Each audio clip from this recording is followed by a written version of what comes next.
Okay, so here we have the next step where we're about to figure out how to drill into this so that our nifty Snapdragon Flight, complete with its three removed and moved placeholders and the spacers are set up correctly. And the way we do that is I put some tape down so it'll be very easy for us to draw on it and find the exact right placement.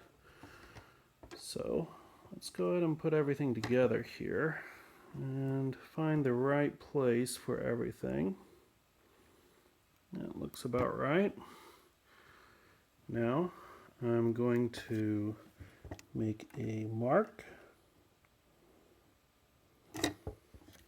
And then make a mark on the other two sides, and then I'll start drilling.